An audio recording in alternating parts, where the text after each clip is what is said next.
We live in a world of screens. More of us would know this if we look up and look around. Fingers that are glued to the screen, which are glued to the eyes, which are glued to the screen. Everywhere. Pervasive. We use them for work, play.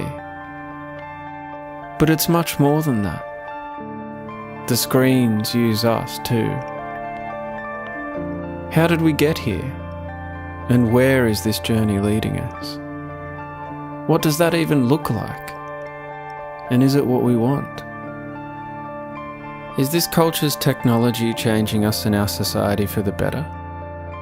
Does it empower all of us, like it claims to? Or does it only empower a select few at the expense of the many?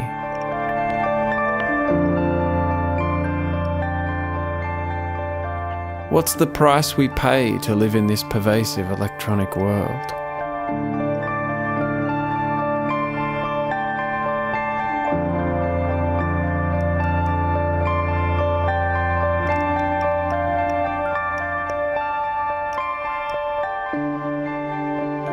This era is unprecedented, and perhaps never before has technology been so prolific and shaped our lives so intimately. And there's the dark side we don't talk about. Why is that? Is it because we're too busy being glued to the screen? Why do we shy away from questions about our collective addiction? What's lurking under the surface? Could it be that with this era, the stakes have also never been so high that we could get it wrong?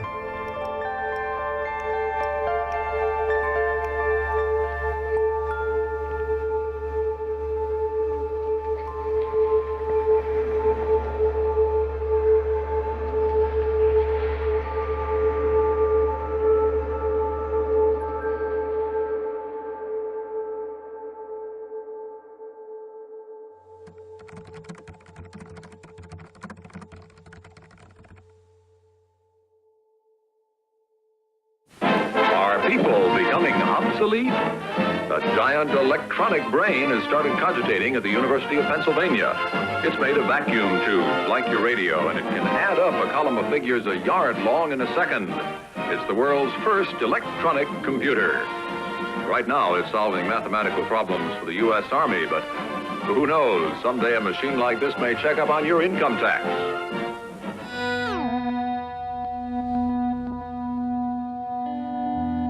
The story of how we got here begins in 1946 with the invention of the ENIAC, the first digital computer. The ENIAC was the size of a large room. It covered 170 square metres, weighed 30 tonnes, and required extensive human labour to keep it working. Small armies of people, predominantly women, worked inside the machine to check critical parts and program the computer by changing switches and rewiring. The beginnings of the computer age started literally with humans inside the machine. As seemingly with many of this culture's technologies, the ENIAC was created by and for the military. One of its primary uses was to calculate missile trajectories and play a critical role in the development of some of the first nuclear weapons, as part of the then top-secret Manhattan Project.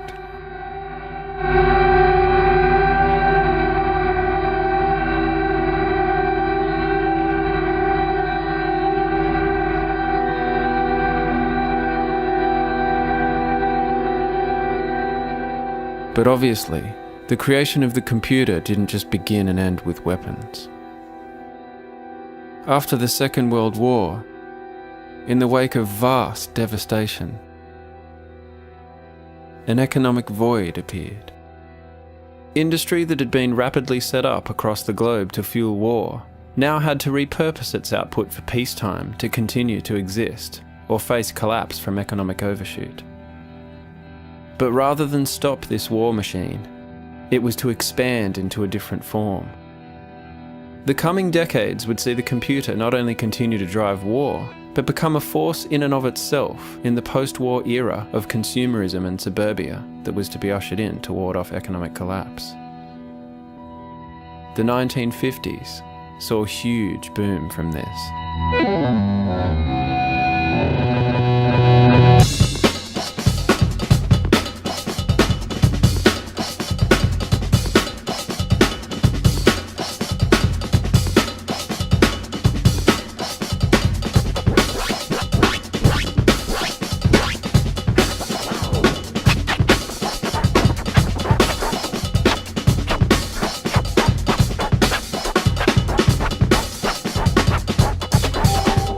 Sounds fantastic, doesn't it?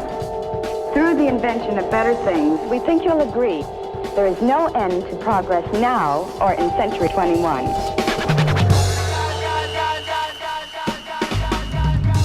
By the 60s, television was still relatively new and only in colour for the first time, solidified in its place in the home, driven by advertising. See all color shows in living color, a supreme achievement in television engineering. Yes, in little more than a wink of time, television has entered our homes, our lives, imprinted new silhouettes on our skyline. And all this has been just the beginning. It was also the beginning of the space race, a flexing of muscles between superpowers, escalating the technology of war and computers, satellites and communication. Television could now help by playing a part in a narrative of a culture of fear and paranoia that was the Cold War, beaming social engineering directly into the homes of the population. A point that seems quaint today, given the extent and normalization of television in our lives and media these days. We interrupt this program for a special news bulletin.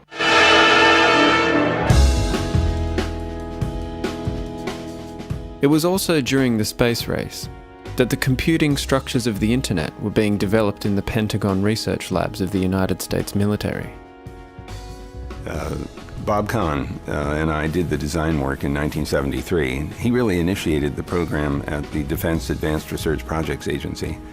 And so it's fair to say that the two of us had the primary involvement in the creation of the Internet's design. But after our first paper was published in 1974, there were just thousands of people involved in making this actually happen.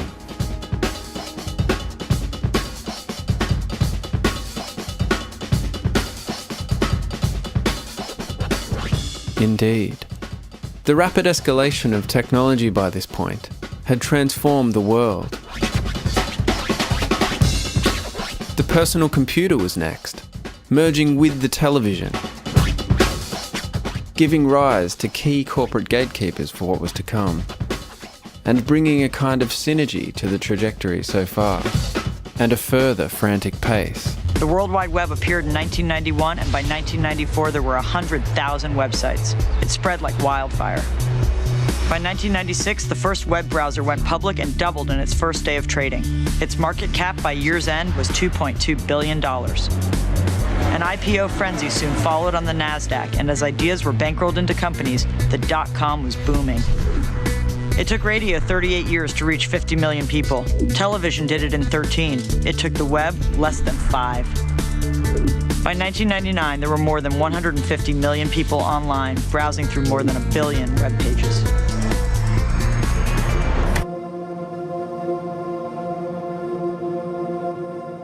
Think about it. In much less than one human lifetime, we've literally gone from no computers at all to computers everywhere, connected to all the other computers everywhere, seemingly touching every facet of our lives. A colossal paradigm shift in society. Please select your payment method.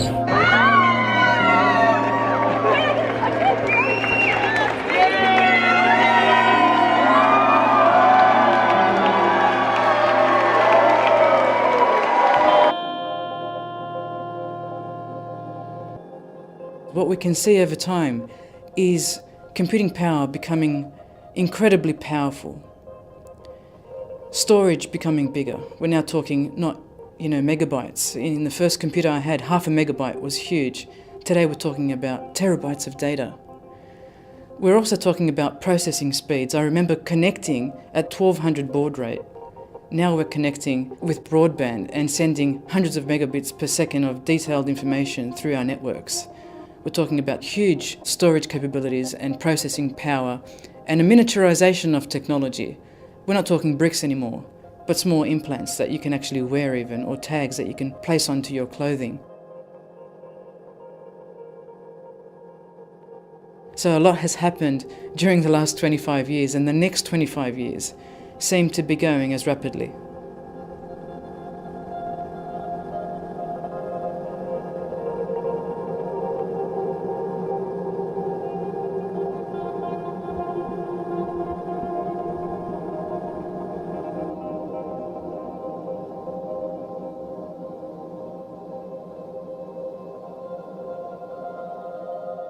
I think you have to look at two things that develop technology. And the first is the money of the people who pay for it, and the second is the passion of those that do it.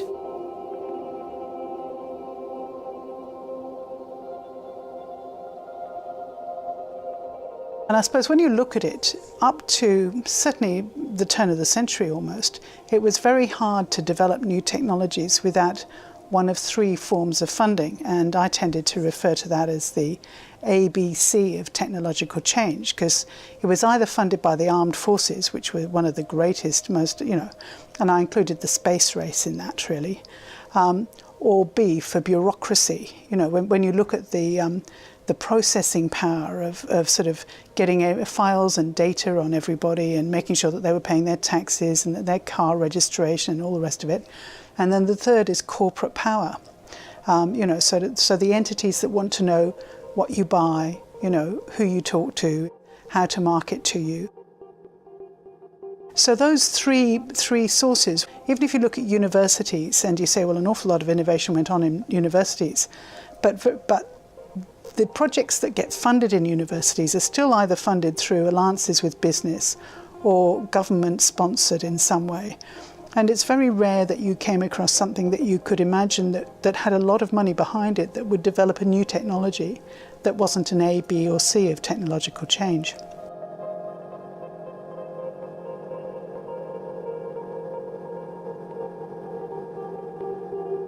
I suppose in the 10 years after the turn of the last century, to start seeing that really the A, B and C of technological change, those were still the main funders, but there were a whole new set of innovations that were driven by social engagement, by people who were passionate and were either passionate about the technology and kept developing it in certain ways, or were passionate about other things but could see ways in which to use the technology, to harness it, to achieve other ends.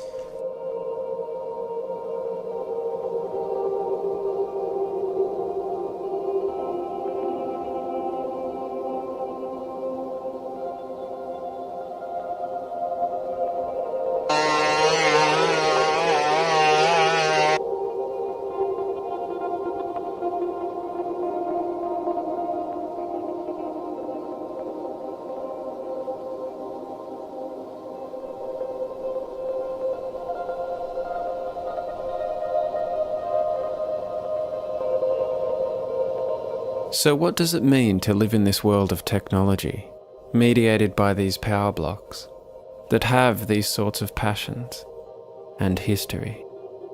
And when their ability to spread and perpetuate their passions is more powerful today than ever before.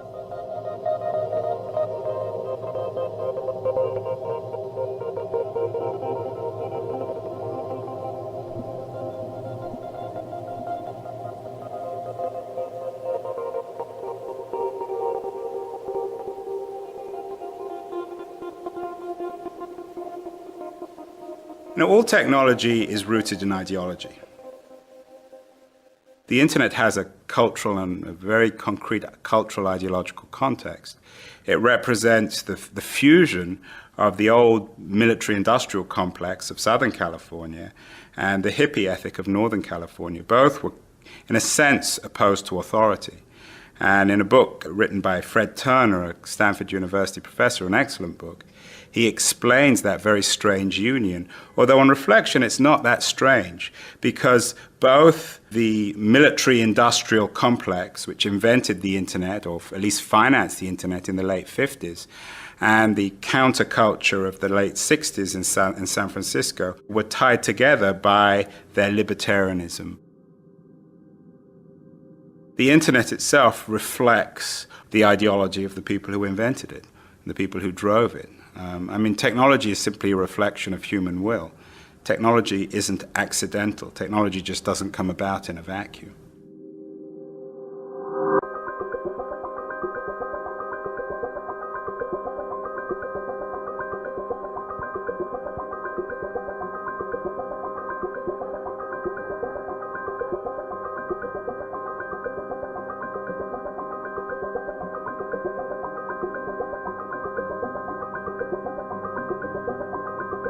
We live in a techno-dazzled world, and there's considerable resistance to the very idea of challenging technology. Is that Google Glass? Is that Google Glass? Is that Google Glass?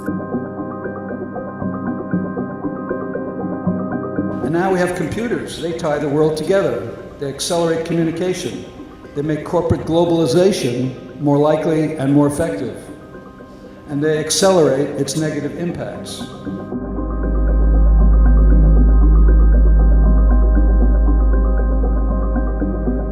Nearly all information we get from about technology comes from the people who invent, promote, and sell it. We don't really need to hear from them at this event. We hear from them every day on TV and on the internet. We've been hearing from them for years.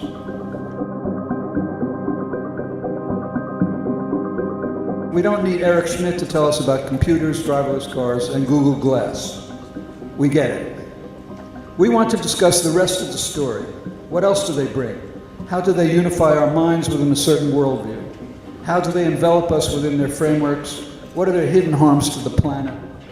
And how do we deal with the staggering information imbalance that exists right now in our country on these questions?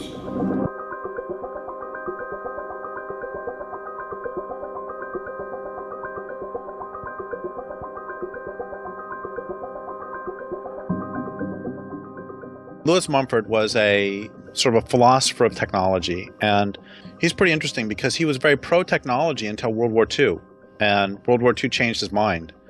And it's not often that, and I have great respect for someone who allows reality to change their philosophy. You don't often see that. I think most people's philosophy is a justification for whatever pre-existing beliefs they have. And anyway, he had a number of really great insights. And one of his insights is that technologies don't emerge from a vacuum. People say, oh, a tool is just a tool. But that's not really true, in that it takes a certain mindset and a certain set of social circumstances to create a certain tool. And then once you have that tool will then lead to certain mindsets. And a couple examples might make this really clear. It takes a certain mindset to create an atomic bomb. And then it takes a certain mindset to create an automobile. The Tolowa Indians lived where I live now for at least 12,500 years, and they didn't invent backhoes, they didn't invent chainsaws, they didn't invent automobiles. And it's not because they were too stupid. It's because their way of life and their mindset made those technologies unthinkable. On the other hand, they created entirely different technologies, such as salmon welcoming songs. Those are songs that they would sing to welcome the salmon and to help the salmon return home. And such a concept here is pretty much unthinkable. I mean, if somebody went out to the docks and started singing a salmon welcoming song, everybody would think they're nuts. Likewise, once you have a technology, it changes how you perceive the world. And this can be seen really clearly in that I live about 3 miles from a grocery store. And I can drive into the grocery store, and if I forget something, yesterday I forgot something. In fact, yesterday I was sitting in the grocery store parking lot, and I realized, I actually don't need anything, so I just drove home. I mean, I was in town anyway. But if I had to walk the 3 miles, here's how remember every single thing that I'm going to need for the next week. As it is, jump in a car and drive 3 miles, it takes me like 7 minutes or something. It's not a big deal. Or you and I are having this conversation half a world apart. The technology has changed how we perceive the world. I spend an average of 4 hours a day. It's dark when we leave and it's dark when we come home. When we walk in the door, it's dark. We really be together more than our own family. I mean, for me, I be with them more than I be with my own family.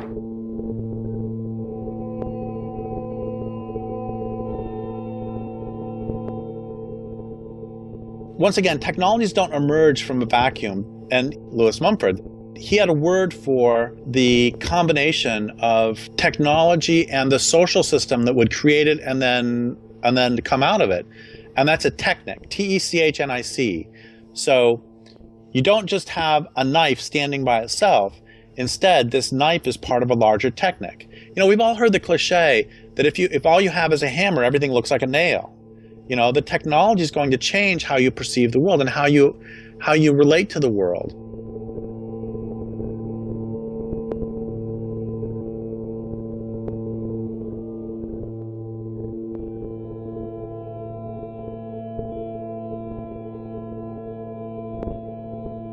It's unprecedented that although the old argument is, technology has always been here since the printing press and the car and the telephone and the television, never before have these technologies changed our environment from 3 dimensions to 2 and challenged the boundaries as not just information technology but nanotechnology and biotechnology are doing. They are radically shaking up our concepts of space and time in a way that the motor car or the television or the printing press did not. So therefore I don't take that old argument of saying it's the same as it's not.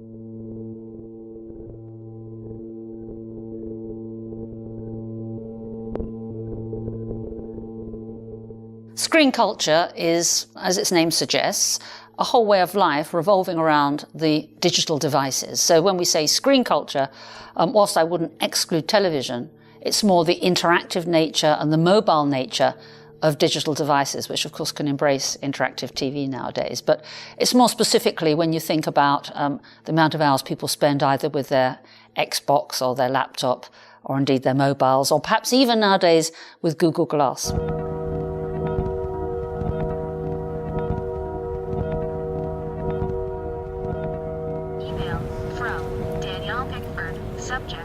Message via your Google profile. Heading to San Francisco. Message. Hey Drew, heading down to make our fair next weekend. So I can reply to it, of course. I'm going to show you how to navigate while walking. Lead the way.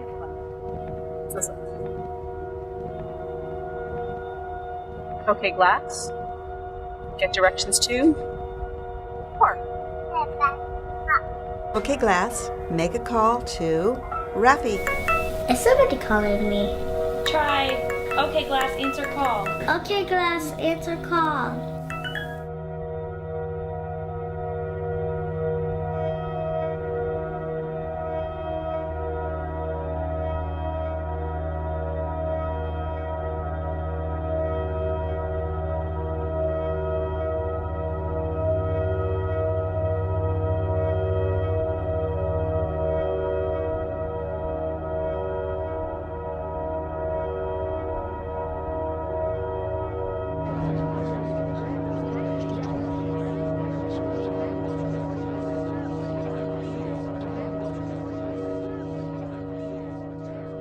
By screen culture, I mean literally that, a world of 2 dimensions where for 6 hours a day or more, people in the Western developed world, more particularly kids, are spending time either playing games or on social networking sites, and thereby putting themselves in an environment that is very much in the here and now, that has very strong audio and visual sensations where at the press of a button you get instant feedback from whatever you're doing.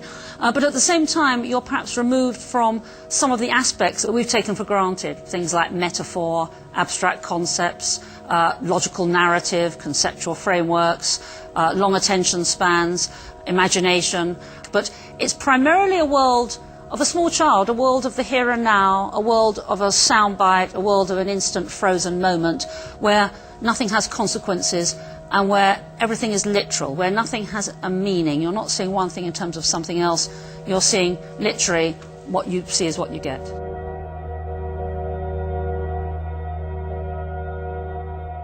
As a neuroscientist, the reason I'm particularly fascinated, and I think in equal measure both excited and alarmed by the impact of screen culture on the human brain, is because as a neuroscientist I know that the human brain is changing. It's highly plastic, as we say. That's not to mean it's made of plastic, of course, but more that it's very dynamic, it will adapt to the environment. If you think of your brain as a dynamic, connected power grid, there are billions of pathways or roads lighting up every time you think, feel, or do something. Some of these roads are well-travelled. These are our habits, our established ways of thinking, feeling, and doing. Every time we think in a certain way, practice a particular task, or feel a specific emotion, we strengthen this road. It becomes easier for our brains to travel this pathway. Say we think about something differently, learn a new task, or choose a different emotion. We start carving out a new road. If we keep travelling that road, our brains begin to use this pathway more, and this new way of thinking, feeling, or doing becomes second nature. The old pathway gets used less and less and weakens. This process of rewiring your brain by forming new connections and weakening old ones is neuroplasticity in action. So this is what was meant by plasticity, and one example, for example, a very famous one, is of piano players, where they had 3 groups of adult human volunteers, none of whom could play the piano. And even over 5 days, you could see that whereas the controls, who were just staring at the piano, showed no change in their brains, the brains were literally unimpressed, those people who were taught 5-finger piano exercises showed an astonishing change in brain territory and functional area relating to digits, even over 5 days. But the even more exciting group were the third people who just imagined they were playing the piano. And astonishingly, their brains showed the similar changes to those that had done the physical exercise. So I think this shows you how everything you do, even a mere thought, in inverted commas, will literally leave its mark on your brain.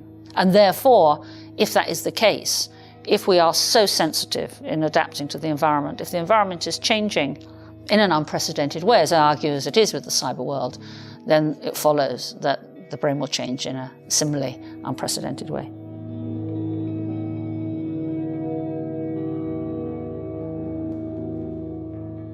Well, it's clear that even people who have, like me, who started off without the web and now use it, work differently. When we want to think of something, we tend to often just reach for the keyboard because we have assumed that we can find stuff. Now, people say, I don't know, but that they've measured that people are not remembering so much. I don't know, but I know that the way I work very often assumes that I can go for my computer helper, for my web as a helper. The web is an extension of my brain. When I'm roaming, so my little interface to the web is too expensive to use, I feel as though suddenly I've got one hand turned behind my back because the usual sort of instinctive reaction to whip it out is I have to hold back and try to actually think things up.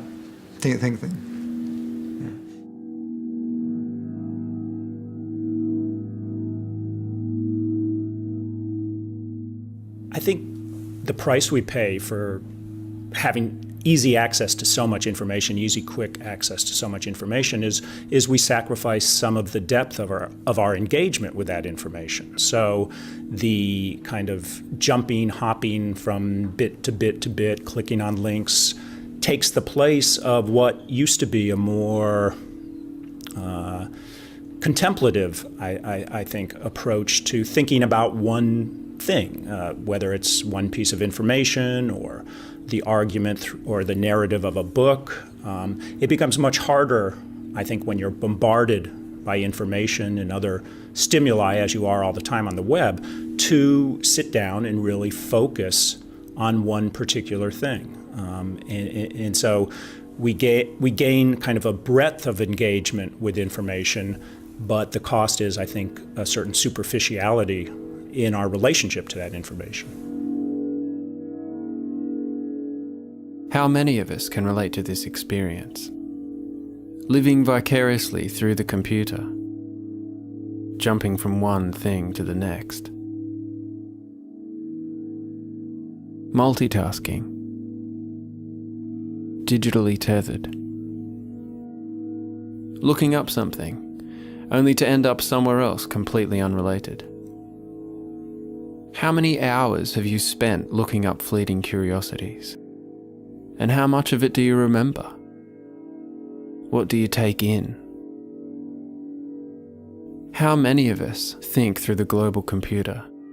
And how has this already changed the way we think, feel, read and write, learn, understand, and remember? What does this mean over time if we go on like this?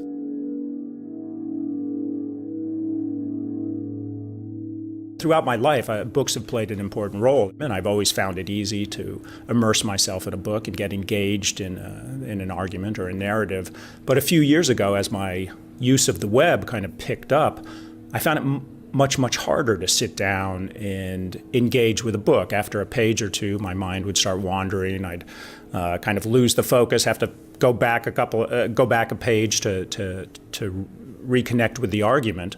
And at first, I thought, okay, maybe this is just general, age or something that's causing this. But what I noticed is that the sensation I had when I tried to read or really concentrate on anything was that my brain, my mind, wanted to behave the way it behaves when I'm at my computer or online. It wanted to check email. It wanted to click on links and jump from page to page.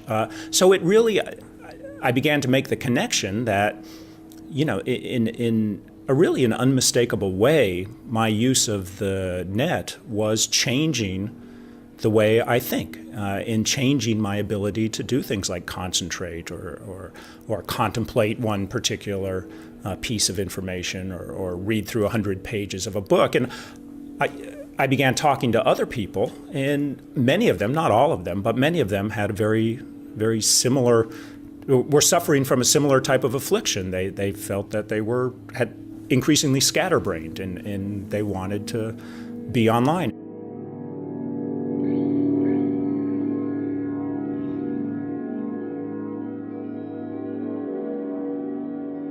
One of the biggest problems affecting the human brain in the 21st century is multitasking.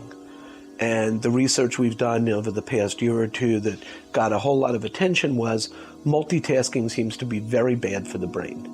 Not just while you're doing it, but there are lingering long-term effects. So people who multitask chronically, people who multitask all the time, seem to be less able to distinguish relevant from irrelevant information, seem less able to manage their memory, and seem less able actually to switch from task to task. So what this tells us is if we're designing interfaces to encourage multitasking or to support multitasking, we're actually creating a worse thinking, poorer thinking group of people. And it's very worrying.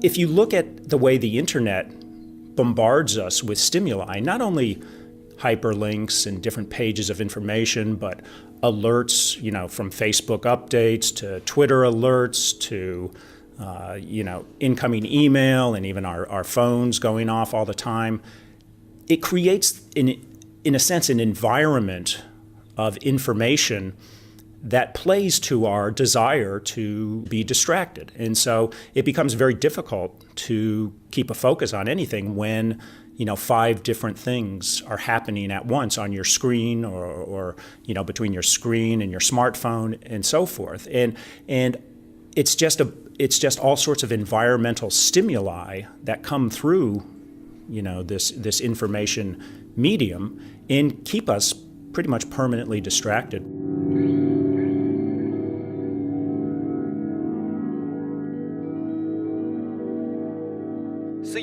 article online when you get an instant message with a link to a funny photo, which of course you have to share. And now you're reading your Facebook news wall, which sends you to a video of a panda bear attacking a kid. And now you're reading Wikipedia to learn everything you can about the violent behavior of panda bears. And this is what 3 minutes on the internet can be like.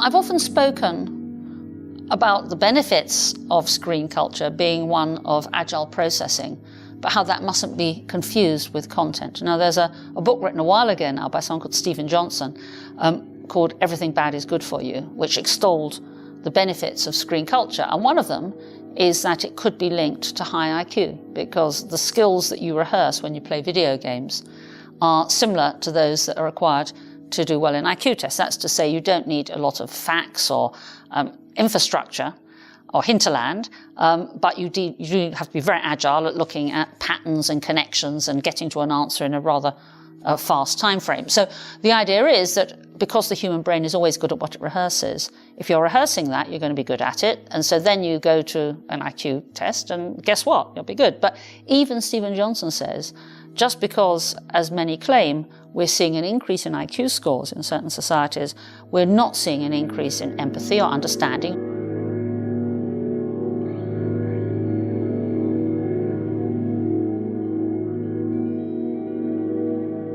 Or insights into the economic woes of the world or the Middle East crisis. You know, no one's suddenly come up with their superior cognitive abilities with insights that we would regard as important. And I think what you need to do, therefore, is on the one hand, yes, it's very good for mental processing, for what used to be called fluid intelligence. That's to say, where the emphasis is on giving a right response to an input.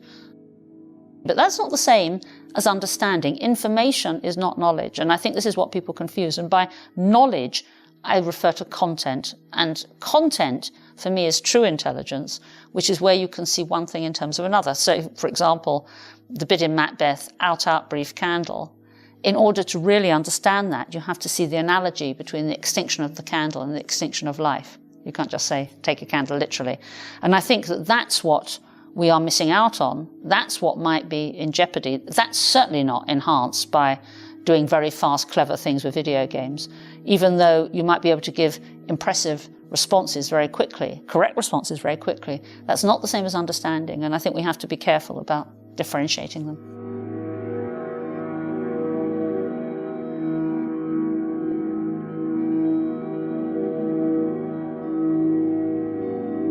Following on from that idea, we think about learning. And let's take the example of the British Education Minister recently said, yes, young children now, everyone should learn a poem. And I think that's wrong. I think the emphasis should be they should understand the poem. So really what we need is not just to access facts, but we need to see one fact in terms of something else. So facts on their own are pretty boring. You know, who cares the height of a mountain or the date of a battle or the name of a king? These things are only relevant if you relate them to others and you see a trend and you can generalize. Or if you're learning the name of a king, you know more about that king and why he was important. So a fact on its own, which is why Trivial Pursuits and pub quizzes are not held up as the pinnacle of intellectual achievement, facts on their own are not the same as interpreting the facts, putting the facts into a framework, and even more important than facts are ideas. And you do not get automatically ideas coming out of an iPad. You won't have that. You'll have access to facts, but it requires an inspired teacher, it requires your thinking processes, it requires something in addition for you personally to join up the dots. And that's for me, real knowledge. So can we join the dots with this then? The fact that the screen culture has become more pervasive than ever before, and that we're increasingly spending more and more of our time in this virtual world. A world which encourages distraction, shallowed thinking, short attention spans, and a world where we don't have to remember anything anymore because we can just look it up on Google. Can you see this as one thing in terms of another?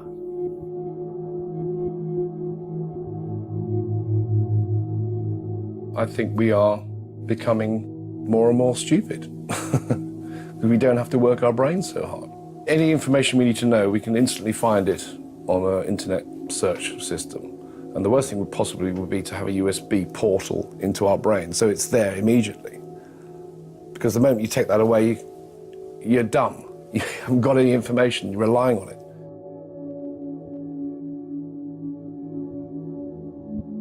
Recently there was some work done by someone called Sparrow, where she claimed that we were changing our memory processing because you can just look something up on Google. The overall findings are that when people don't know things, they tend to think about the computer first. They think about the place to find it.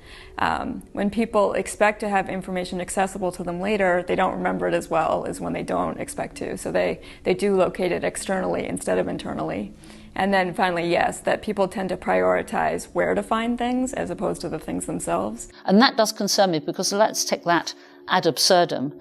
If you feel you can look anything up and you don't have to learn anything, this would mean conversation is going to be pretty clunky, because if I normally meet someone of roughly my generation and culture, I will assume they know where Barcelona is. I'll assume they know who Napoleon was or who Henry VIII was. I'll assume they know where New York is. So you can have a conversation, and we all know the delight of having conversations with people where you share a lot of background knowledge that can develop ideas. But imagine having a conversation with someone who knew nothing, who didn't know who Hitler was, who hadn't heard of fascism, who had to look it up each time. This would mean that you couldn't really have a very fluid or interactive conversation. And I know that sounds extreme, but if we are always having recourse to an external source of memory, then I think it's going to have a severe impact on how we interact, how fast we have ideas, and what we do with them. And I think that the younger generation perhaps might be disadvantaged in not having such ready, agile processes and have a much more cut and paste mentality. Oh, maybe there's a... Did I see the lineup for car? It's getting wasted. The Empire State Building is like really close to it, so it's a good...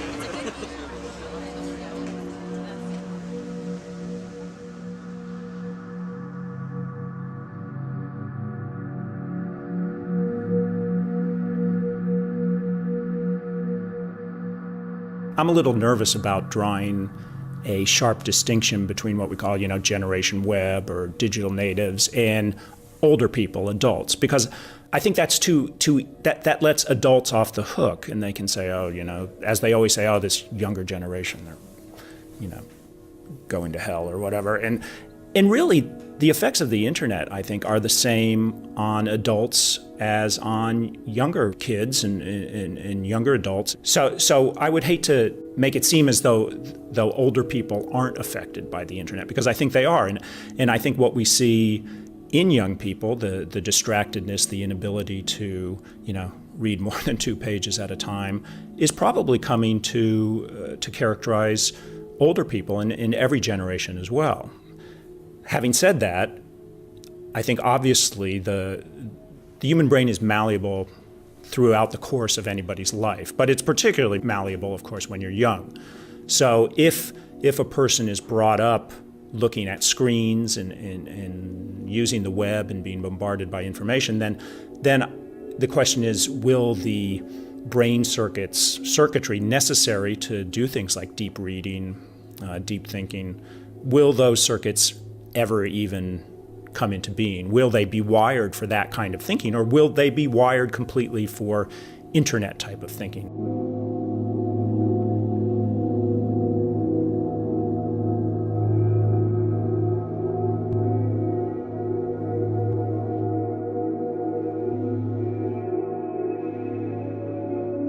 We are so perhaps transported by the experience of accessing Google and of surfing and of watching YouTube, most of which has no real significance. Watching a dog as a trick cyclist is so what? Watching people planking, watching the Harlem Shake.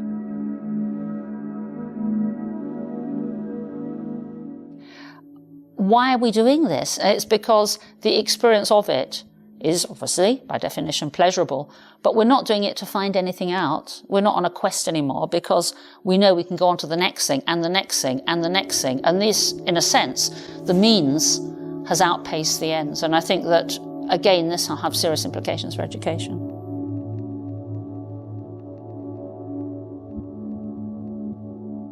I think that's the big fear, is that we'll end up with a generation of people who are very good at using the net and very good at finding information and processing information very quickly, but don't really have any capacity for contemplativeness or for concentration or for deep engagement with information.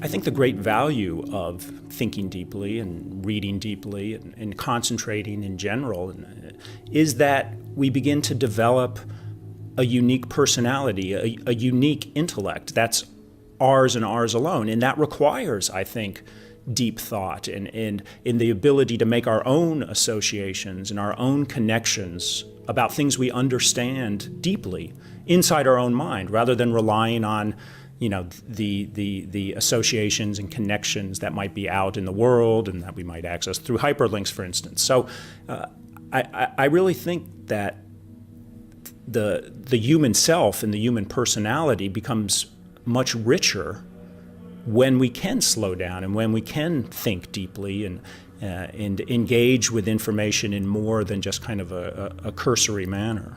Did the Giants win last night?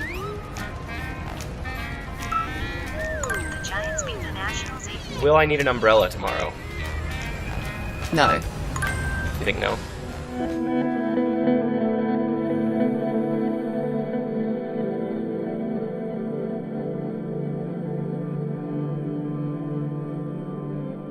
This is no longer a generation that lives deliberately, that lives its life, that lives in the moment.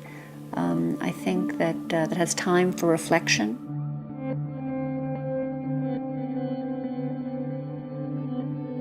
We ask ourselves questions. If the velocity and volume is such that I send you a tweet or I send you a text, you have to answer me back. You can't. Nobody answers a text by saying, I have to think about that for 2 weeks. The communication demands a response. Well, that means that we start to ask each other questions that are easy to answer. And so I think we live in a kind of paradoxical time, and we're giving a whole generation a very paradoxical message. The world is more and more and more and more complex. On the other hand, we're only going to ask you a question that you can answer in 2 seconds. So we leave ourselves less and less time for reflection because our communications media push us to quick responses. And quite frankly, the questions before our planet right now are not questions that should be answered or thought about in the time space of texting.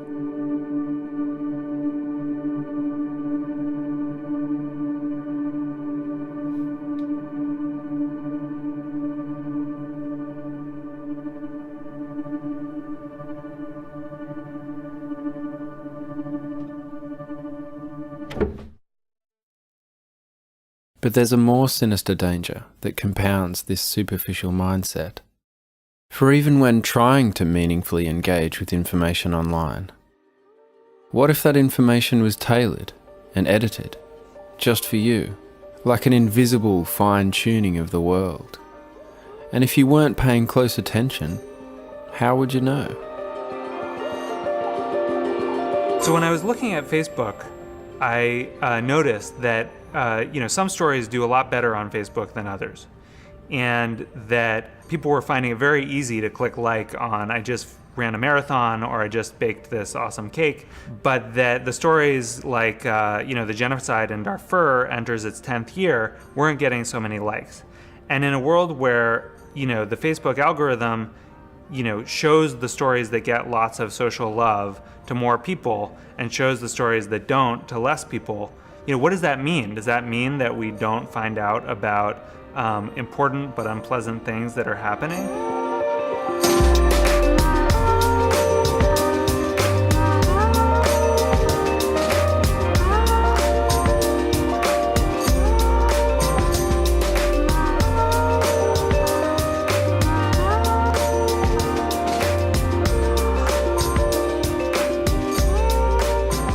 Mark Zuckerberg, a journalist, was asking him a question about the news feed. And the journalist was asking him, why is this so important? And Zuckerberg said, a squirrel dying in your front yard may be more relevant to your interests right now than people dying in Africa. And I want to talk about what a web based on that idea of relevance might look like.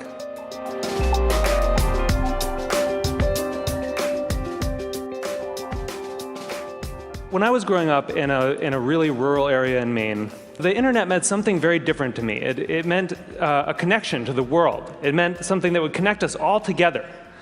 And I was sure that it was going to be great for democracy and for our society. But there's this kind of shift in how information is flowing online. And it's invisible. And if we don't pay attention to it, it could be a real problem. So I first noticed this in a place I spend a lot of time, my Facebook page.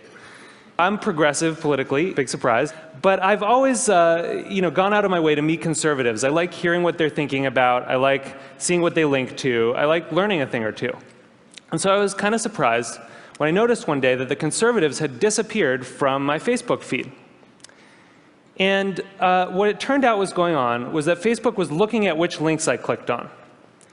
And it was noticing that actually I was clicking more on my liberal friends' links than on my conservative friends' links.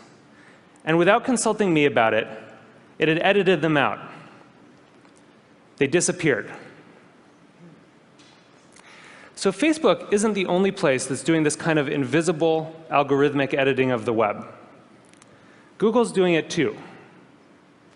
If I search for something and you search for something, even right now at the very same time, we may get very different search results. Even if you're logged out, one engineer told me, there are 57 signals that Google looks at.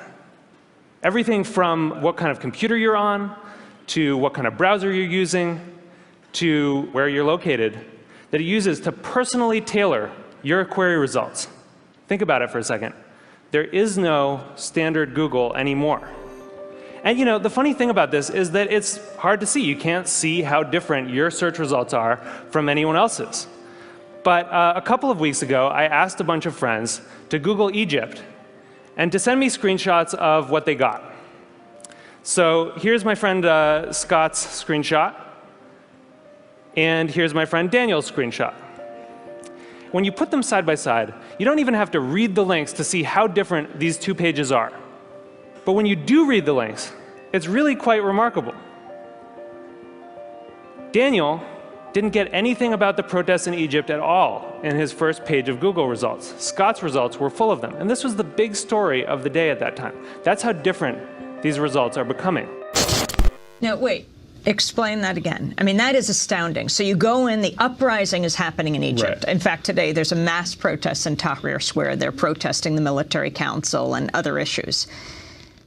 So if I look and someone who likes to travel look, they may not even see a reference to the uprising? That's right. I mean, there was nothing in the top 10 links. And what actually the way that people use Google, most people use just those top 3 links. So if Google isn't showing you sort of the information that you need to know pretty quickly, you can really miss it.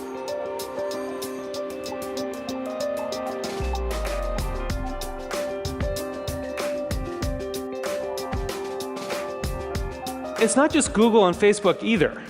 This is something that's sweeping the web. There are a whole host of companies that are doing this kind of personalization. Yahoo News, the biggest news site on the internet, is now personalized. Different people get different things.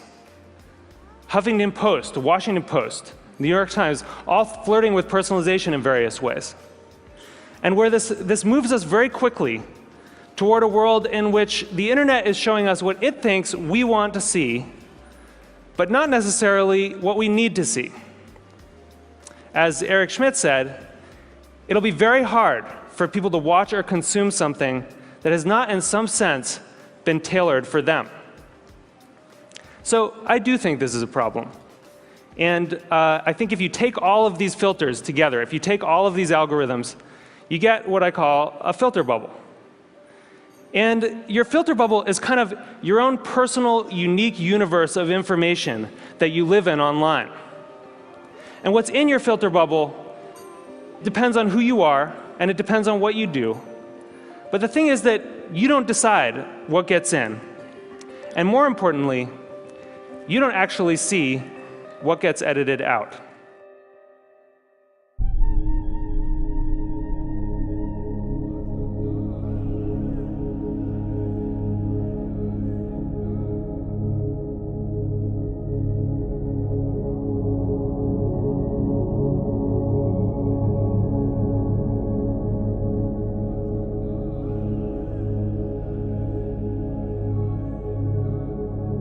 We've never seen technology like what the scenario we're in right now. This little black mirror that we carry around in our pockets, the smartphones, that's all you. That's all about you and your preferences and the websites you want to look at. And we become insular, we become very intolerant of others.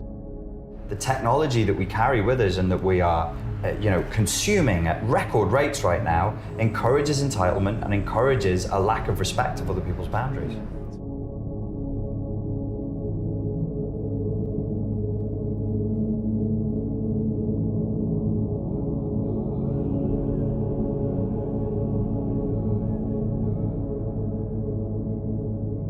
The screen culture makes people look within and not to look outside. So when I'm using my smartphone and I'm being sent instant messages and I'm being communicated to, it's about me. And people can say that's great for personalization. That's how I want it. I want to customize my whole life. But in fact, we're internalizing a lot of things. If I think about me, then most likely I will neglect my children. I will neglect my partner. I will neglect my workplace because it's about me and my interactions and the instantaneous communications that take place. There's always a danger in that, in ignoring your neighbor, in a lack of collective awareness.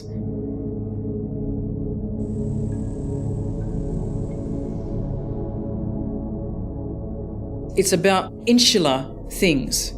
What you're doing is removing your ability to think, removing your ability to meditate and be peaceful about things because you're constantly being bombarded by messages which are relevant and irrelevant. You're constantly thinking that these are more urgent than the baby crying in the next room who requires milk or food. And the screen culture just propagates itself. So in order for me to internalize my communications and look down and keep texting and keep messaging back, I also impose the same culture on my children because I just tell them to go and look at the TV for a little while longer. Go onto the internet, search some more things, go onto, playground and look at some music. So I am spreading this mimicry.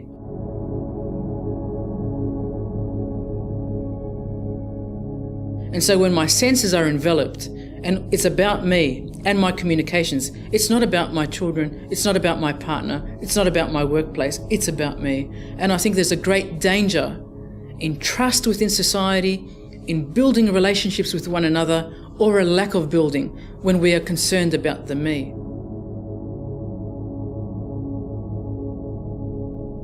The me has been a target of corporate power for a long time. Advertising after the Second World War changed into instilling desires and manipulating the masses to want things and see the world in a certain way. From where the computer and the internet originated, this is in hyperdrive of the world of the screen culture, where not only the convergence of technologies has amplified the power and influence of corporate voice, the screen culture provides a centralized mechanism of social control, pretending to be freedom and democracy. We tend to think about the internet as this sort of medium where anybody can connect to anyone. It's this very democratic medium. It's a free-for-all, and it's so much better than that old society with the gatekeepers that were controlling the flows of information. Really, that's not how it's panning out. And what we're seeing is that a couple big companies are really, most of the information is flowing through a couple big companies that are acting as the new gatekeepers. These algorithms do the same thing that the human editors do. They just do it much less visibly and with much less accountability. And with a level of fine-tuning and individual customization never before possible. They have a lot of the same dynamics that are driving what they show people and what they hide from people as the old media did. how these things are architected have huge consequences that are political.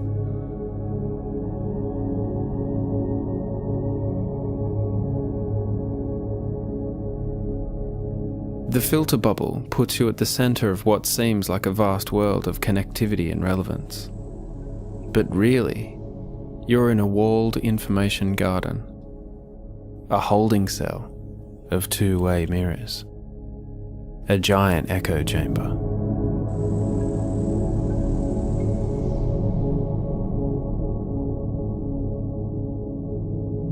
What happens to our communities, our relationships, the culture, if we're all walking around in mirror cocoons with this hyper-individualism, this lack of collective awareness? There's this thing called confirmation bias, which is basically our tendency to feel good about information that confirms what we already believe. And you can actually see this in the brain. People get a little dopamine hit when they're told that they're right, essentially. And so, if you were able to construct an algorithm that could show people whatever you wanted, and if the only purpose was actually to get people to click more and to view more pages, why would you ever show them something that makes them feel uncomfortable, makes them feel like they may not be right, makes them feel like there's more to the world than our own little narrow ideas? And doesn't that, in effect, reinforce polarization within the society in terms of people not being exposed to and listening to the viewpoints of others that they may disagree with? Right. I mean, democracy really requires this idea of discourse, of people hearing different ideas and responding to them and thinking about them. And, I come back to this famous Daniel Patrick Moynihan quote where he says, everybody's entitled to their own opinions, but not their own facts. It's increasingly possible to live in an online world in which you do have your own facts, and you Google climate change and you get the climate change links for you. And, you don't actually get exposed necessarily. You don't even know what the alternate arguments are.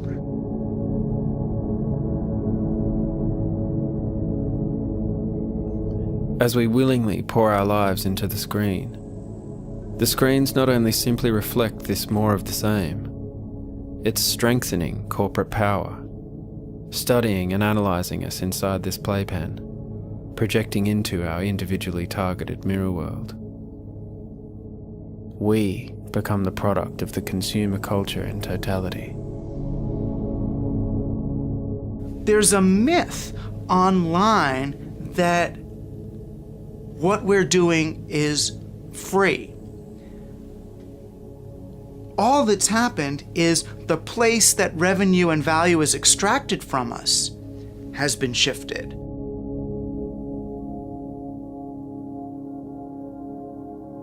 Everything we do on a computer produces a transaction record. Right? Whether it's your laptop, whether it's your phone, whether it's an ATM machine, a toll booth, using your credit card, anything with a computer creates a transaction record. Right? Data is a byproduct of all of our information society's socialization. Increasingly, companies, computers are mediating all of our social interactions. And all of this data is increasingly stored and increasingly searchable. And this is not only where social control centers from via a screen culture. It's where our value is ultimately extracted, turned into huge profits. And we think this is a good deal. We get so much for what we think is free.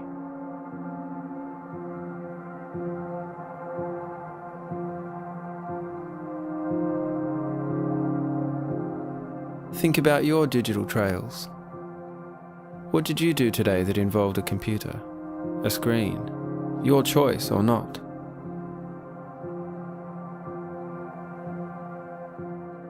The screens are always watching, saving.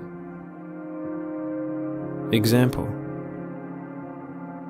When you browse the web, if a page has that like button, Facebook collects information about where you visit.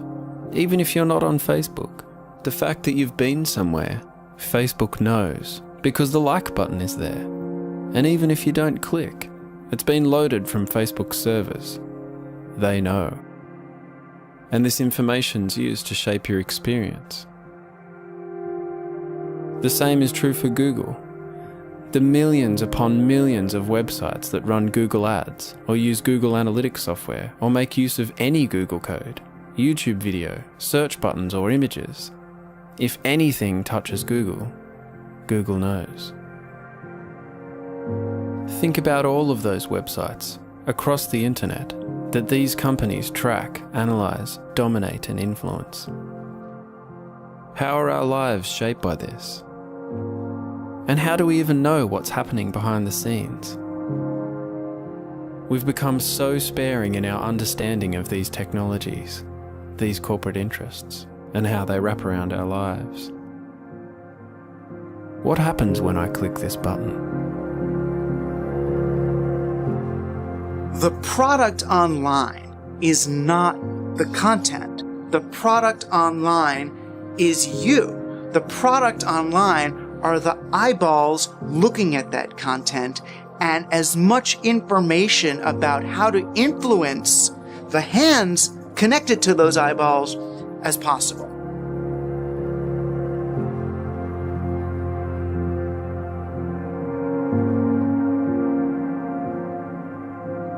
You know, when you average kid today, you look at Facebook and you think, oh, look at this place. Facebook is here to help me make friends. Isn't that great? This is what this is for. Right? The distance between the user and the program is so great, we don't even know what the programs we're using are for. I talked to little Johnny, and he thinks that Facebook's there to help him make friends. Go to Facebook. What do you think they're talking about there? How are we going to help little Johnny make more friends? Deeper, lasting human relationships? No, they're thinking, how are we going to monetize Johnny's social graph? Right? How are we going to use big data to predict what Johnny's going to do and then sell Johnny's future to himself before he knows he's there himself? What you have with the internet is a world on the one hand where a lot of young men, and they tend to be young men, spout a lot of nonsense, in my view, about democratization and egalitarianism and the opening up of everything. On the other hand, these young men are becoming infinitely rich and powerful.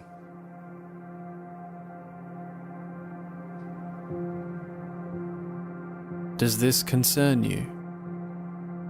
A convergence of corporate and state information power that old media empires could only dream of. There is right now a huge, huge commercial push or corporate push to collect as much data as possible. Right now, the default rule for Google and pretty much all of its competitors is that they keep everything. They have a log of every search made through Google since it started in the dorm rooms at Stanford. What you Google for defines you. A log of your searches on Google or any other search engine is practically the closest thing to a printout of the contents of your brain that we've ever seen. It indicates your political leanings, your religious leanings, your medical concerns, your sexual concerns, a vast array of sensitive data that in the past no one ever had.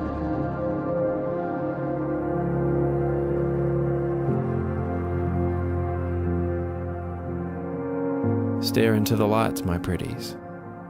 The society of the spectacle. Captive populations glued to screens, engineered with ever-increasing precision and insight.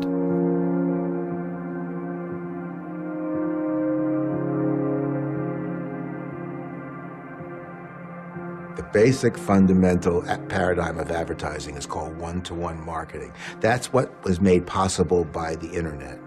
I can know everything you do and I can reach you at any point. First, in the 90s, it was when you were in front of a computer. But now, because of the growth of the internet and especially mobile devices, I can reach you 24/7. I can reach you and your friends, and I can target you, and I can engage in invisible digital behavior modification.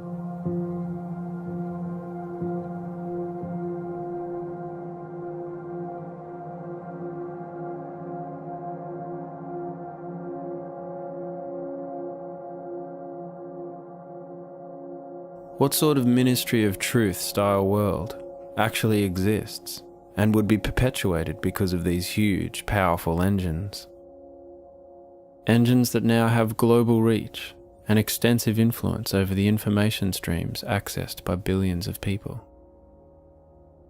Today, in the United States, more than 85% of adults get their news from social media, and 64% get news from only one source, usually Facebook. And so the behaviour modification doesn't just end with advertising, buying stuff, and how we'd be shaped into accepting a single news feed. The mega machine is much bigger than that.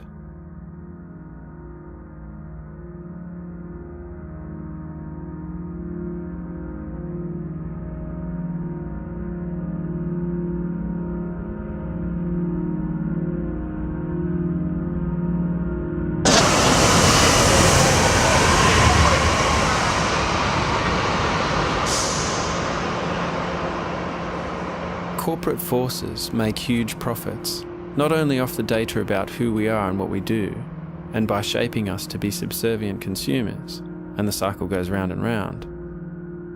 This manipulation is now done so well that politics has turned to using the very same methods. The billionaires that are behind politicians for corporate interest, who want us to vote a certain way or depend on a certain political outcome, not only donate huge amounts of money to individual candidates, but tap into the rich troves of digital data trails about each of us to generate extremely targeted campaigns. The goal is to come up with an individual level statistical prediction of your likelihood of supporting their candidate or of casting a ballot at all. Then they target you for ads. The Obama campaign is widely believed to have had the most sophisticated data mining operation. And so they created basically a holistic system where they could not just target people, but figure out the best ways to target people. It's my privilege to speak to you today about the power of big data and psychographics in the electoral process. Back in the days of Mad Men, communication was essentially top-down. That is, it's creative-led. Brilliant minds get together and come up with slogans like beans means Heinz and Coca-Cola is it, and they push these messages onto the audience in the hope that they resonate. Today, we don't need to guess at what creative solution may or may not work. We can use hundreds or thousands of individual data points on our target audiences to understand exactly which messages are going to appeal to which audiences way before the creative process starts. We started to look at issue models, predicting which issues, social and political, appeal to which members of the target audience, which voters. We actually assigned different issues to every adult in the entire United States.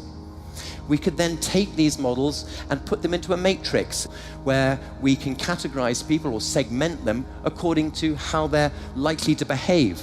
Core Trump supporters, top right, may be more susceptible to a donation solicitation. Get out the vote, people who are going to vote Republican, but they need persuading to do so. Persuasion audiences, people who need shifting a little bit from the center towards the right. Once we've identified a segment, we can then sub-segment them by the issues that are most relevant to them and then start to target them with specific messages.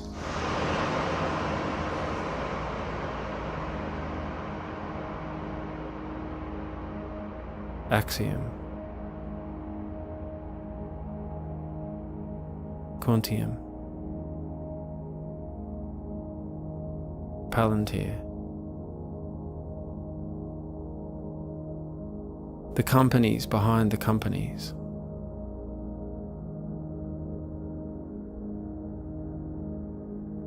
The new age of the consumer culture that has also subsumed politics, run by data.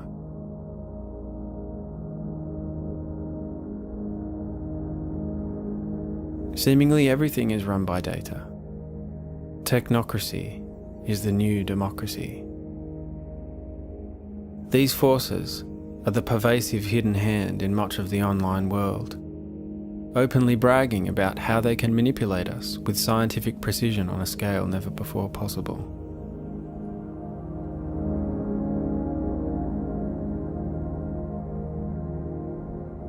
commercial surveillance system that the advertisers have created all across the world is stunning and a cause for serious alarm. It threatens our civil liberties. It's about getting us to buy high interest rate credit cards, junk food, prescription drugs for illnesses we may or may not have, politicians who may or may not be good for us.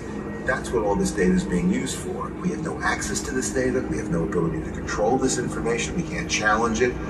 We can't correct it. So we've allowed the Googles and the Facebooks and the Yahoos to create invisible repositories of information about each and every one of us that they can use when it's close to us. So ultimately, it's not about just selling. It's about maybe the next evolution of capitalism, creating an undemocratic society.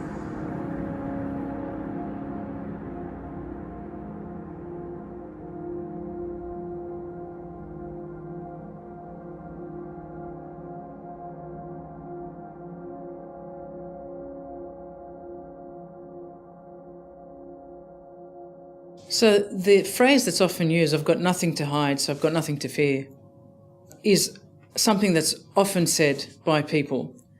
To that I always say, you've got nothing to fear, nothing to hide until somebody identifies that you have otherwise. Business leaders. Excuse me. What's up? What are we doing here? Oh, I'm taking a video. I'd appreciate it if you'd go somewhere else with that, okay? Oh, it's fine. It's just a video. It's offensive to me. Excuse me, I'm trying to have a private conversation. Could you respect that? There's a great deal of information about humans that you don't want to have widely available, that you want to provide particular protections for. It's just a video, man. I hear you. Okay. I'm having a private conversation. Would you please move? We hear this nonsense about the only people who are concerned about privacy are people with something to hide. Well, yes. How about your password? How about your PIN? How about various aspects of your physical person? How about various aspects of your health? Various aspects of your finances, the fact that you've got a really, really valuable painting in a house that's really easy to break into and that doesn't have a security system. How about the way your kids go to and from school? What your daughter drinks and which drink to spike. There's any number of things that people have to hide. Do you not understand what I'm saying? It's a private conversation. All right, calm down. Leave. Calm down. Leave. It's just a video. Fuck you. You got it? And the horse you rode in on. Jesus Christ, you have no respect for anybody. What are you gonna do, follow me around now? Jesus fucking. I should just stay outside their home and start capturing their every move as they interact in their front lawn, their back lawn, anywhere I can see from the front of their yard. And then what I should do is get in my car, put a GPS device on theirs covertly, and follow them down the street. And then I should get out at work and say, "Hi, it's me again. I'm wearing the camera, I'm recording you." And then I should follow them home and then see how they feel the next day when I do the same thing. And the day after that, and the day after that, and I think they'll get really sick of me really quick.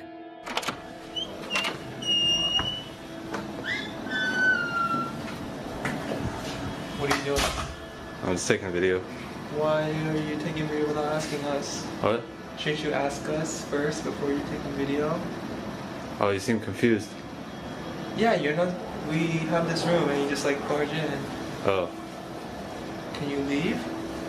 Dude, what's your problem? Can you just leave? Huh? Can you ask us why you're taking a video? Just taking a video. Okay, well, I don't want to be taking a video of. Why are you so worried about it? I'm not worried, you're just being annoying.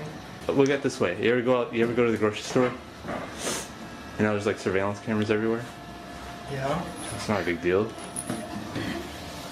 Okay, well. It's just a video. I mean. No, you're just being annoying.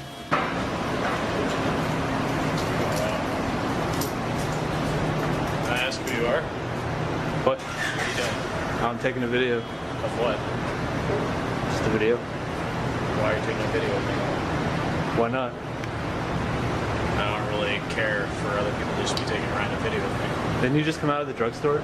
Yeah. They have cameras in there. So?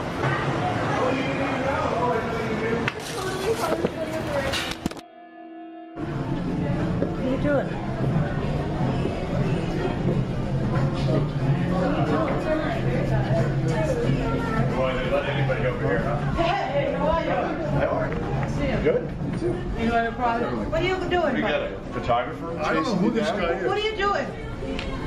His son. Hey, hello? What are you doing? What are you doing? What are you doing? You don't know. He's been following us and thinking like, what are you doing? Why don't you answer him? Hello? Hello? Chief. Hey, Chief. What are you doing? Do you talk? Do you talk? Hello? We're going to meet somebody. Holy crap. How you doing? I'm good. This is freaking me out. Yeah, I know. Should be really freaking you guys out. And this is what the mega machine does. It follows us everywhere, tracking, recording, analysing, scrutinising. Unanswerable. So why aren't we pissed off about this in the same way? Is it because the surveillance is diffuse, coming at us at all directions? It's not a guy with a camera right in front of our eyes. Why are you taking a picture for? It's something that's been normalised in slow incremental stages. A kind of creeping normalcy, hidden in plain sight. Most people who go about their everyday life are oblivious to CCTV cameras.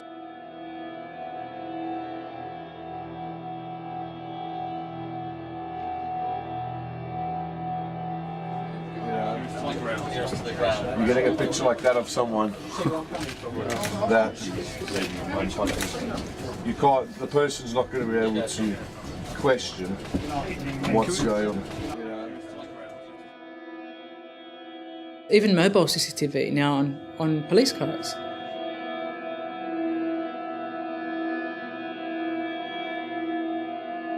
And what that's called is the novelty effect wears off.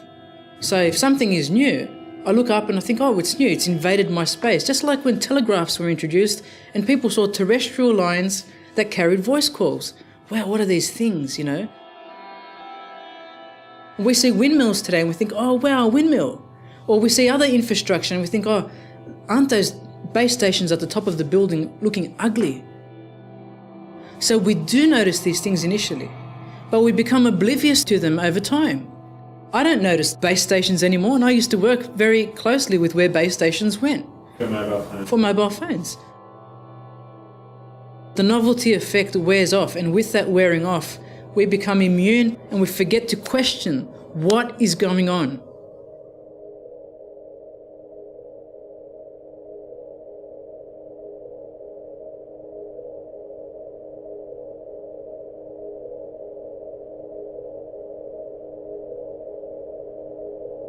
The Jews who lived in Holland in 1939 had nothing to fear from a database that identified them as being Jews.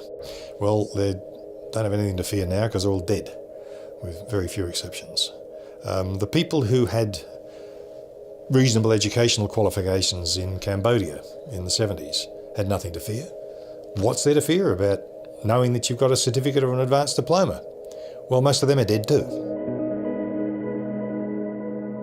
In Rwanda, Burundi, it was being thought to be of a particular ethnic background. Now, it's not terribly easy for people to tell ethnic backgrounds when they're tribal and they're adjacent, and they've been adjacent for hundreds and even thousands of years. But the decision was made that you were of that ethnic persuasion and therefore you were dead.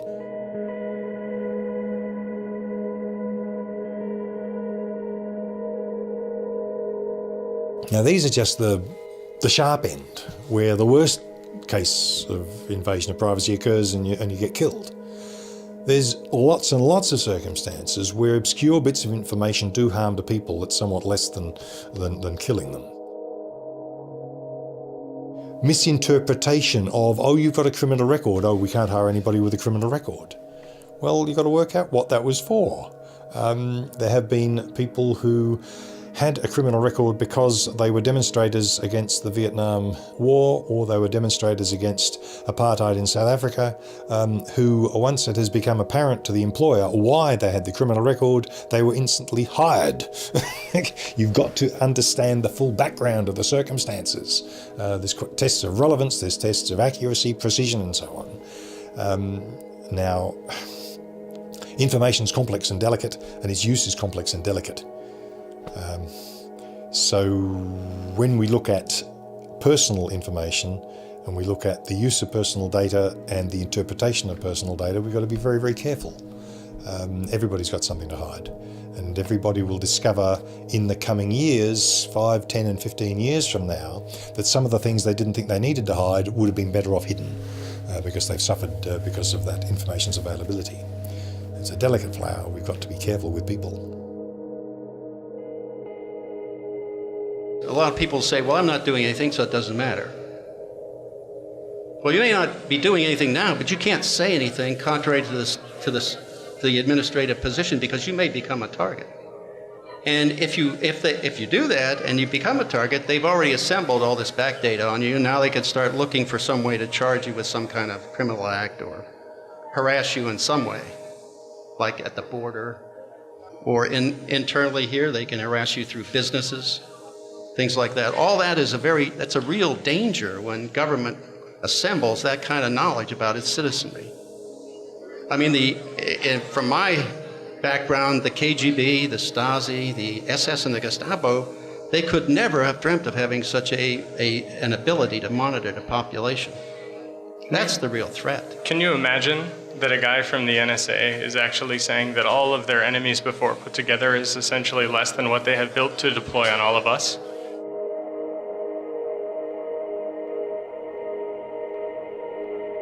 Surveillance is much more pervasive in our online lives than it is in our offline lives. And I think a lot of, most people in the United States and the democratic West are not aware of that, because when police officers come into your house or come into your office and they go through your files, they go through your desk, they go through your drawers and cabinets, it's pretty obvious that happened.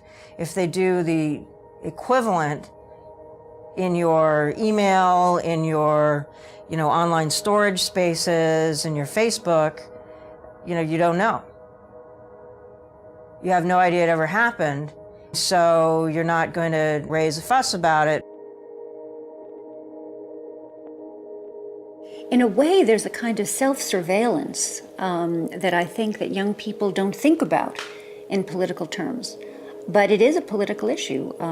People put their lives on the screen. They put really intimate details of their lives out there, and with very little thought that there might be people using that information in ways that are not benign. That's why I say there will always be another bigotry. That is to say, you don't know what in some future environment you will be accused of being.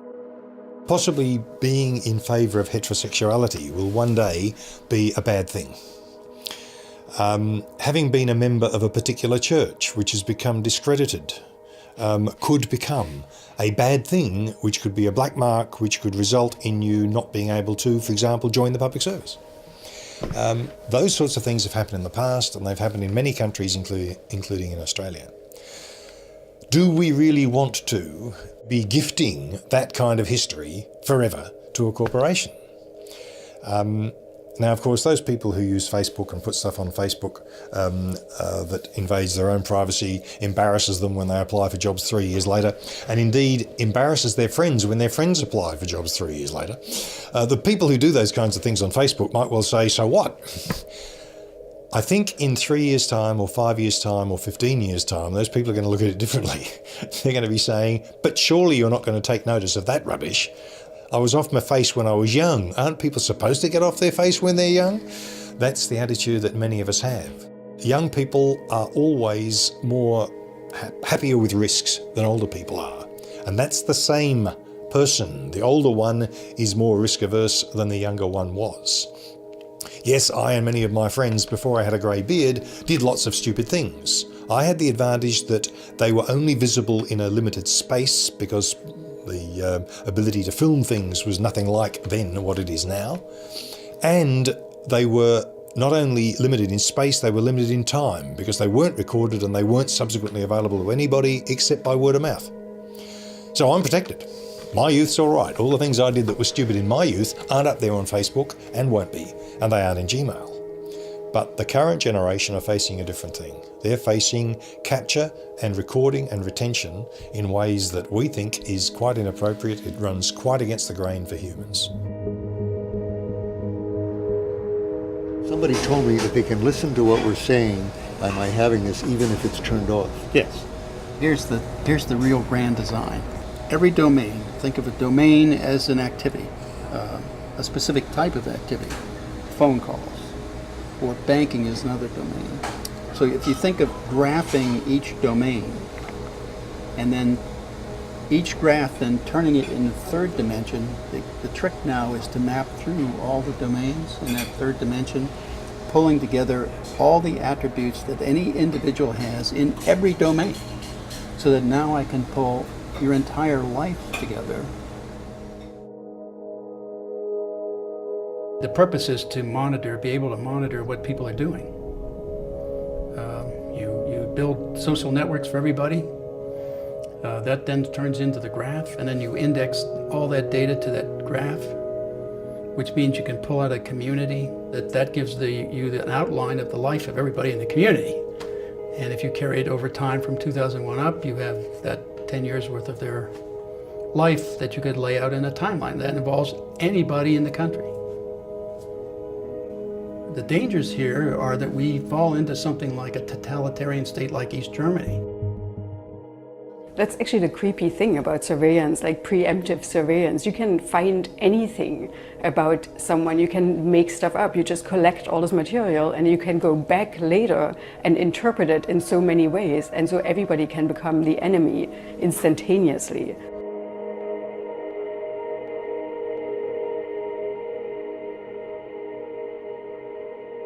Where are we while all this is happening right in front of our eyes?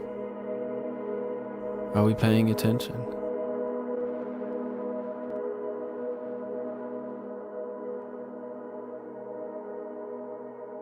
One of the big questions of our age, I think, is whether the internet is helping make people more informed. And, clearly we all have a lot more access to information. But is that information turning into a better informed citizenry that's better able to make decisions about the important issues that we all face? And at this point, we have a lot of data on this. And I think we can actually say it's not really.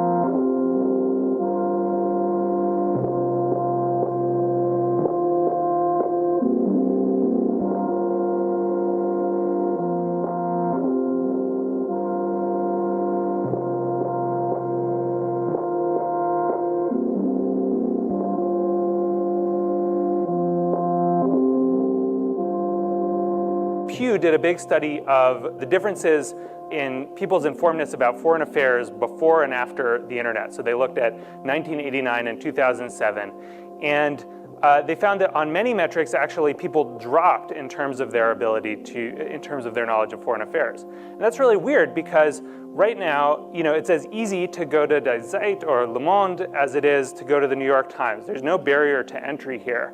And yet, the percentage of Americans who know the name of the Russian president has actually dropped by like 10 percentage points. And of course, this isn't just a problem of informedness about foreign affairs, and we've all seen these studies. Americans are pretty poorly informed about domestic affairs as well. 44% can't define the Bill of Rights. Americans want to cut foreign aid from what they think it's at, about 30%, to about 14% of the budget. Actually, it's way less than 1%, right? And so, we have this this real challenge of informedness.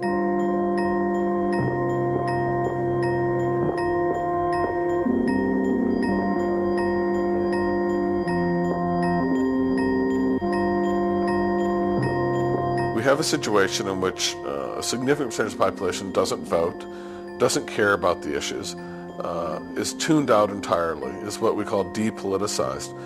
In fact, we have a rate of depoliticization in the United States that must make a tyrant like in Indonesia envious. They say, how can I get one of these vegged out populations?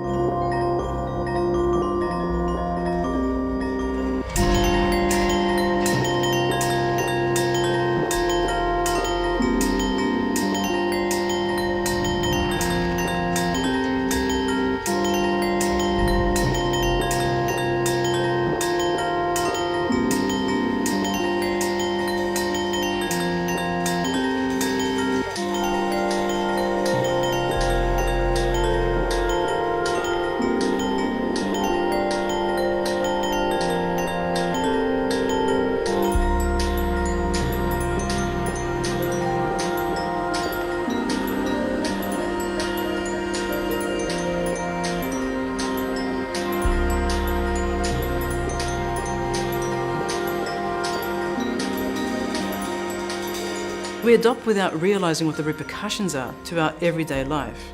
And the more we become ingrained in this new technology, in this web, in this internet of everything, we are actually becoming commodified subjects whereby our patterns and trends are analysed, and that data is then unsold to others so that they can manipulate us.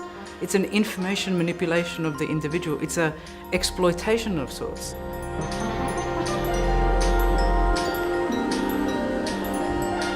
And we also don't grow up in a culture that encourages critical thought or radical thought or really any thought.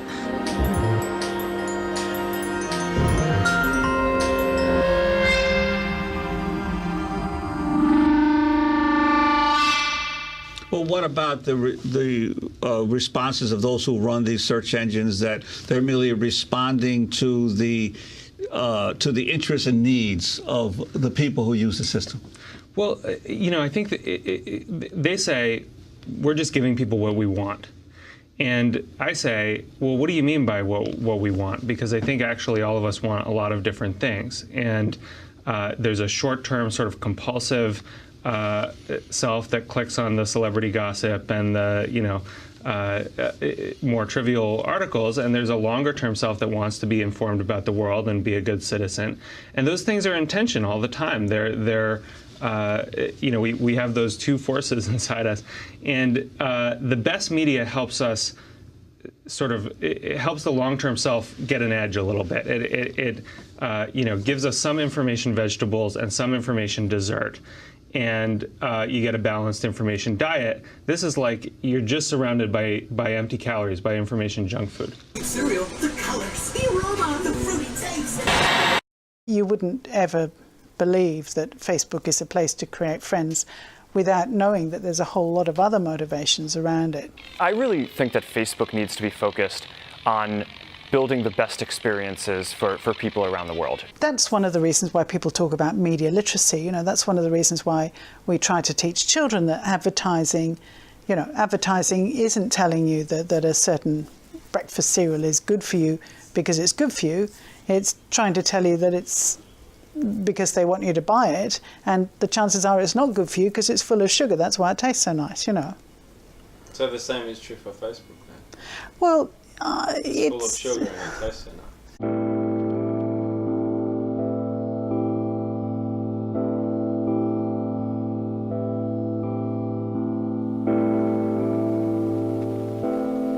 Psychologists and biologists have constructed many different models of behavior. For the sake of consistency, we shall describe only one of them, the model of behavior theory associated with B.F. Skinner. My name is Skinner, and I'm a behaviorist. As such, I study rats, pigeons, children, and adults. Naturally, the brain plays an important role in bridging the gap between what has happened to a person and his current behavior. Most of the early work in behavior theory used the white rat as a subject, and so does much that is being done today. This is a final performance of a rat already trained to press the lever. Each response is reinforced, and the rat has established a pattern of pressing with the right paw that involves little wasted effort.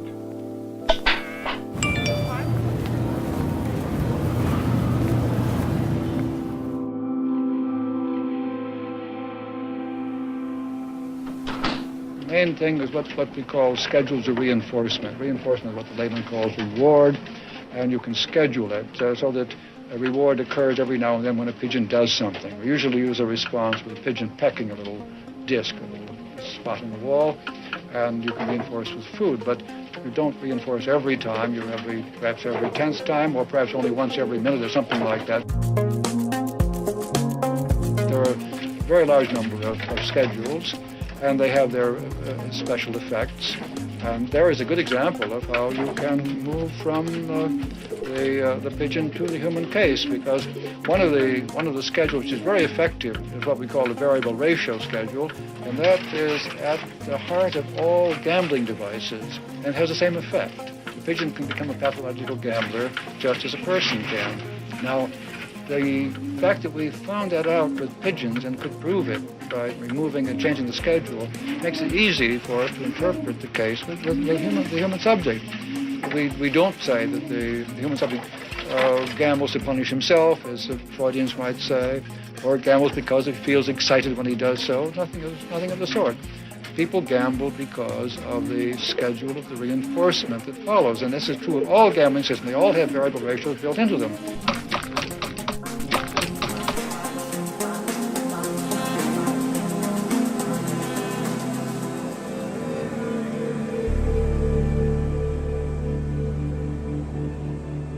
If you're using the metaphor of Las Vegas slot machines, it's one thing for a person to make a choice to get into a car, to drive to a casino, to get out and to play the slot machines there. It's another thing if there's a slot machine baked into or right next to the moment-to-moment choices and thoughts that they have to make. A slot machine is persuasive because it operates on a principle of intermittent variable reward, which means that you pull some lever and sometimes you get an exciting, enticing reward, and other times you don't. And it's exactly when it's unpredictable, when uncertainty is maximized, that people get the largest rush and the largest addictiveness is created when it's a variable reward, an intermittent variable schedule reward. And your phone works the same way. You check your phone and sometimes it's like, oh, I got a text message from the girl I'm trying to date, or I got this exciting new TED Talk on my phone or something. And then sometimes you check your phone and it's like nothing, right? And so each time we don't know if we're gonna strike gold and win or, we won't. And it's very persuasive. Every app, every website, every service is competing ultimately for attention. Even if you're building a meditation app, your goal is to hook people so that they meditate every day. They open the app every day. If you're the New York Times, you need people to visit every day. If you're an addictive game or Facebook, you need people to come every day and to stay as long as possible. So everyone is competing for the one finite resource that we all have, which is attention or our time. What's the best way to get attention? It's to be better and better at persuading people, at tapping into more and more of these psychological instincts so that people come back and stay.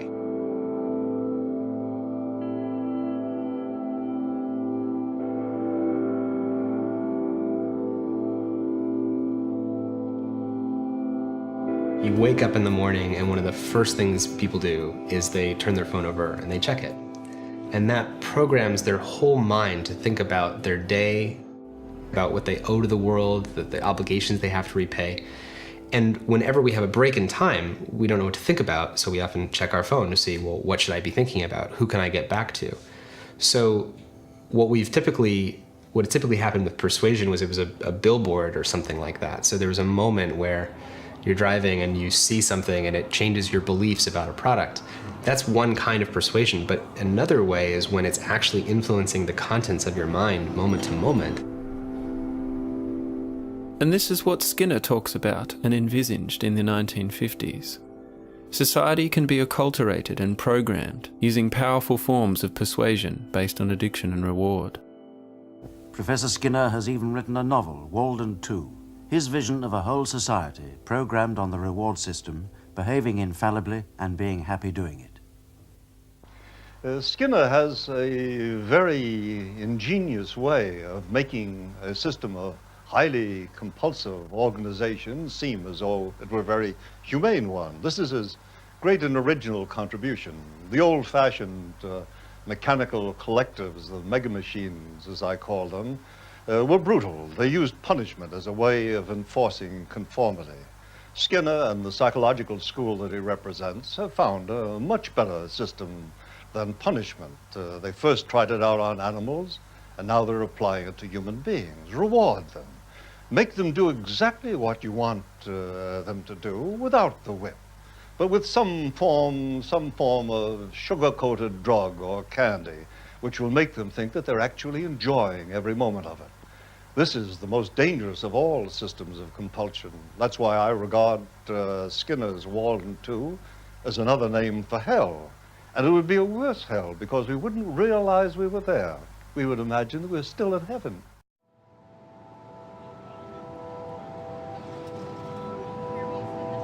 It's all about how do you make your website or your app stickier? How do you retain attention?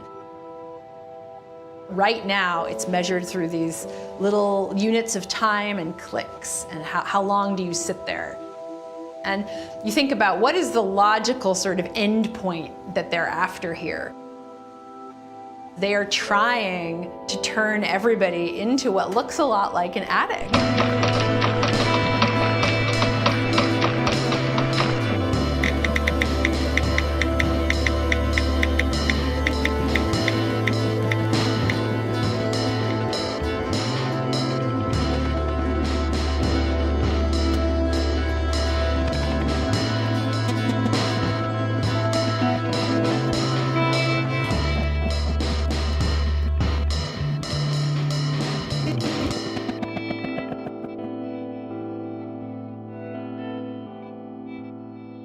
When you're at the machine, your whole bodily posture is different. You're kind of slumped down, your eyes look a little glazed over, and you're just repetitively tapping with your finger. And the motivation there is that you've really dropped out of the world. You're just in the rhythm of the play, the next spin and the next spin and the next spin.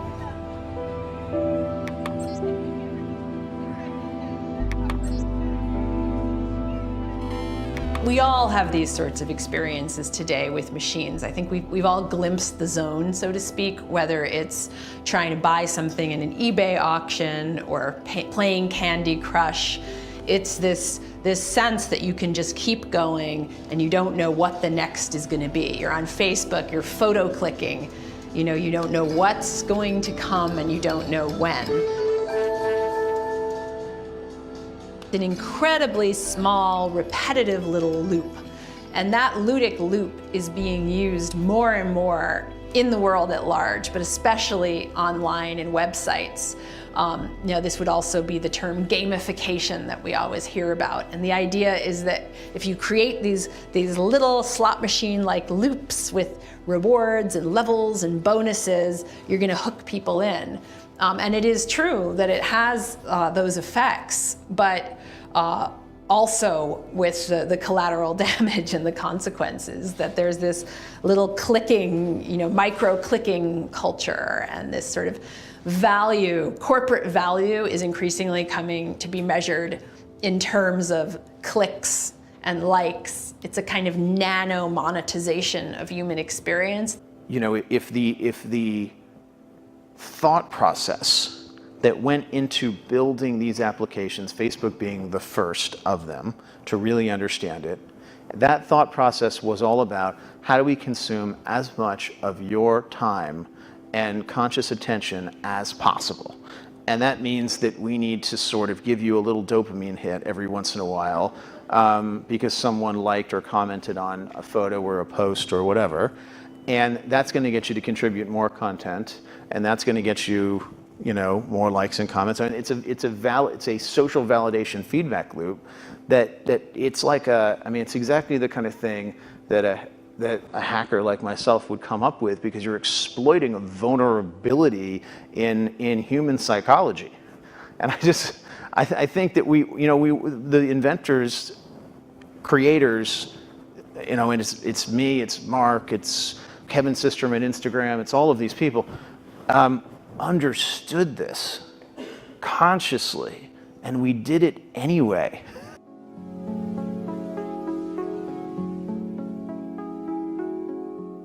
Look at the devolution of the way we represent ourselves online has devolved from the quirky, personalized HTML web page, homepage of the 90s, to the somewhat modular but still strange presence of a MySpace page, to the completely formatted and market-friendly presence of a Facebook page.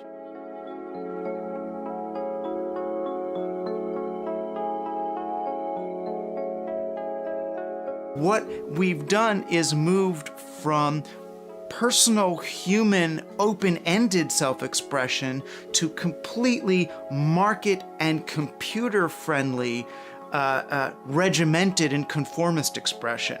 And that's because we've turned the net from a venue for self-expression to a way to render ourselves up onto the market. Hey guys! Hey guys! Hey guys! What's up, guys? Hey guys, what is up? What's up, guys? What's up, you guys? What's going on, you guys? Hey, you guys. Subscribe to my channel. Click here to subscribe. Subscribe. Subscribe! Subscribe. Click the subscribe button.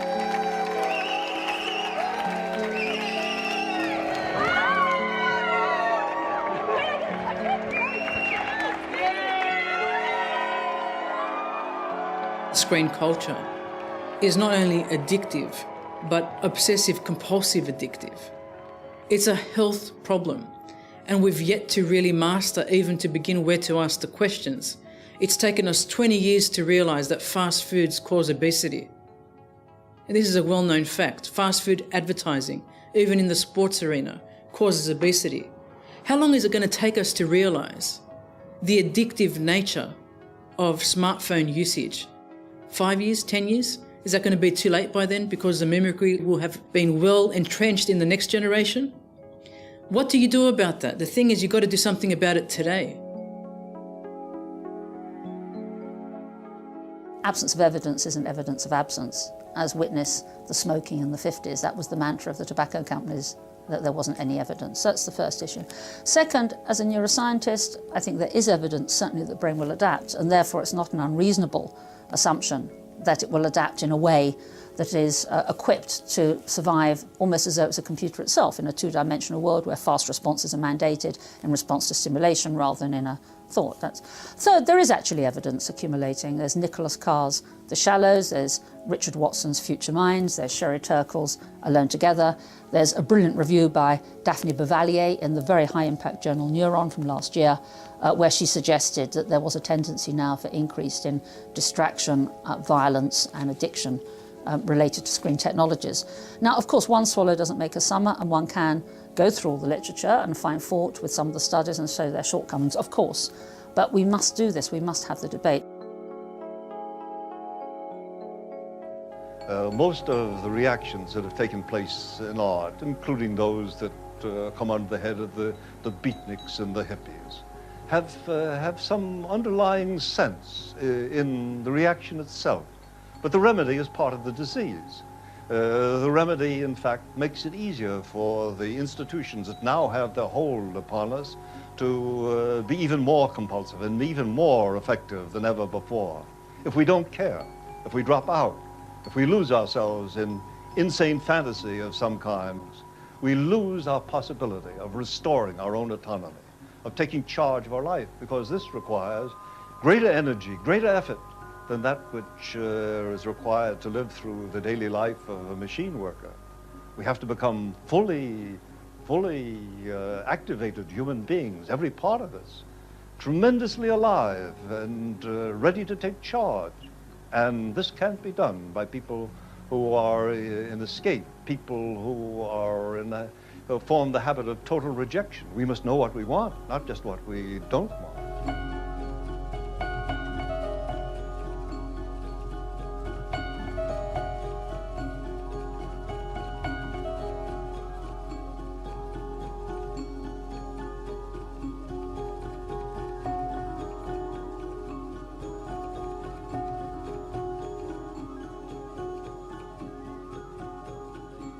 We are sleepwalking into a world that has become over-reliant on technique.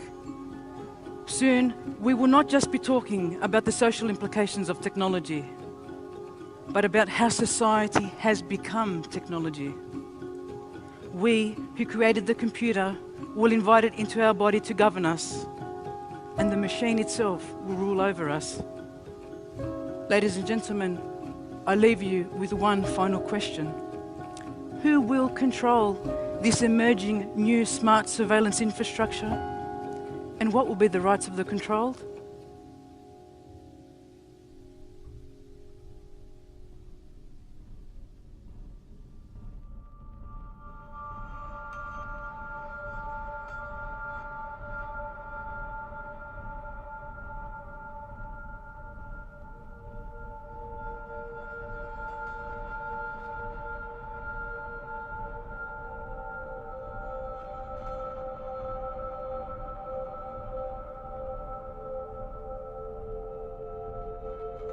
There's these transhumanists who believe that someday humans will be incorporated into the machine, and machines and humans will sort of be one.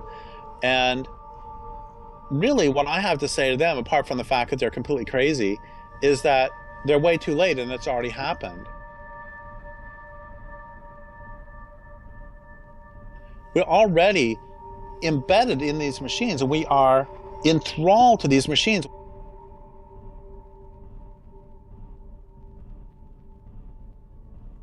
Think about it.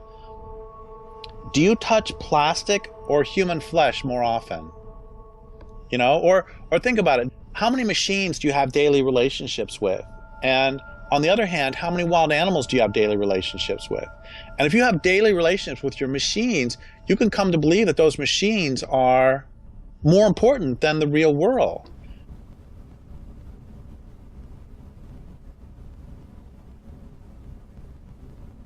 This is what matters. The experience of a product. Will it make life better? You see that? Life. Of this. On a phone. More people connect face-to-face on the All iPhone. my students have the brand new Surface. The more that technology can fit into our lives. Until every idea we touch You should get a PS4. enhances each life it touches.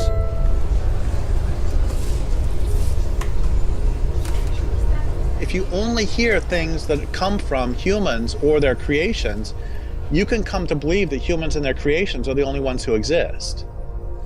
And this leads to the same thing that happens to other people who are living in echo chambers, which is if you're in an echo chamber, if you're under sensory deprivation conditions, you start to hallucinate. Most of our ideologies are hallucinations.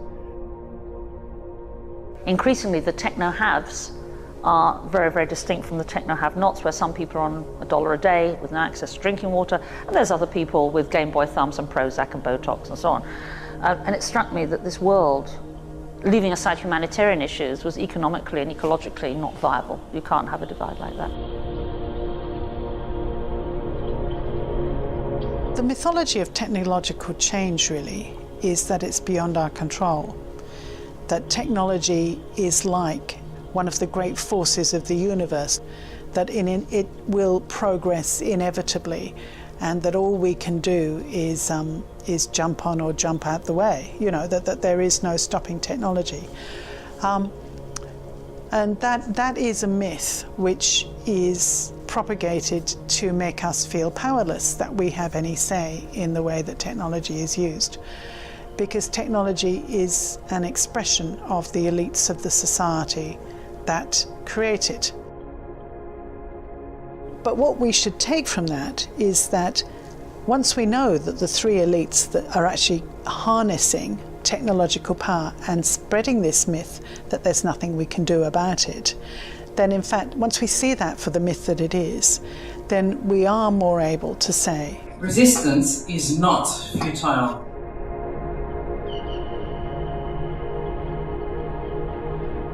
This culture will consume the world in order to power these machines. And, you know, it doesn't require some fiendishly clever conspiracy on the part of machines to do this. What it requires is I love this line, unquestioned assumptions or unquestioned beliefs are the real authorities of any culture.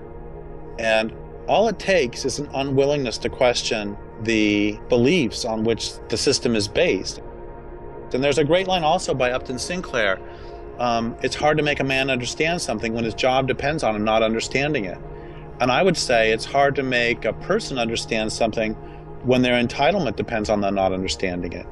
And when their addiction depends on them not understanding it. I think that it's all tied to addiction too. The word addiction actually comes from the same root as to enslave, because originally a judge would issue an edict causing someone to become a slave, and so they were addicted. It's pretty clear, you know, when we talk about people who are heroin addicts or something, it's pretty clear that they are enslaved to the addiction. And it's a little bit less easy to see in ourselves as we spend most of the day staring at a screen. And it's also a bit more difficult to see when we talk about some group of people being addicted to power over others, which is what this culture is really based on.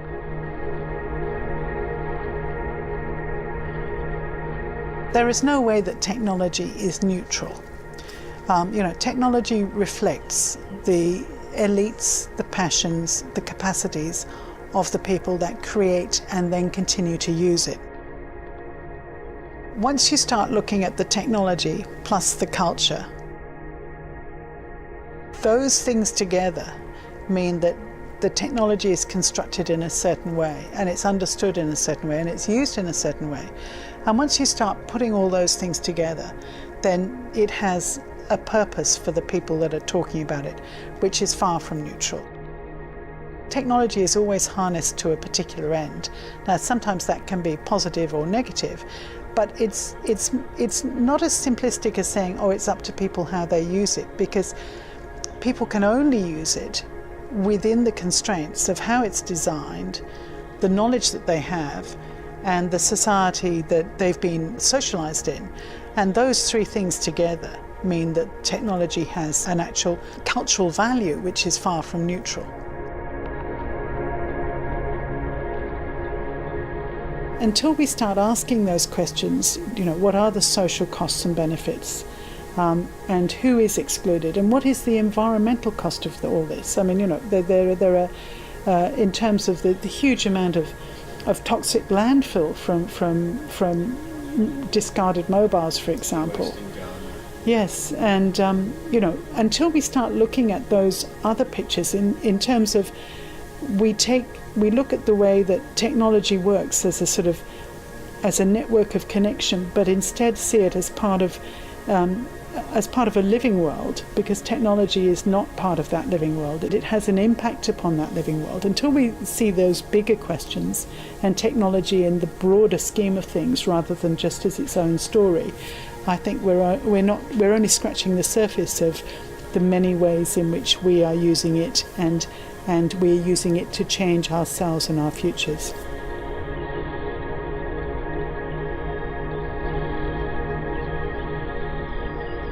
My solution, by the way, is not to say, oh, just everybody turn off their computers. And the reason that's not the answer, yeah, we need to turn off the computers, but that's not the answer. And the reason that's not the answer is because me turning off, we have to recognize at every moment that no matter how much fun I may have playing Left 4 Dead 2 on the computer, or how much fun I may have talking to you, I have to recognize that the computer's primary purpose is, as you said earlier, where it emerged from, is making war and doing commerce. And all this other stuff is just gravy. And the global economy as it is couldn't exist without computers.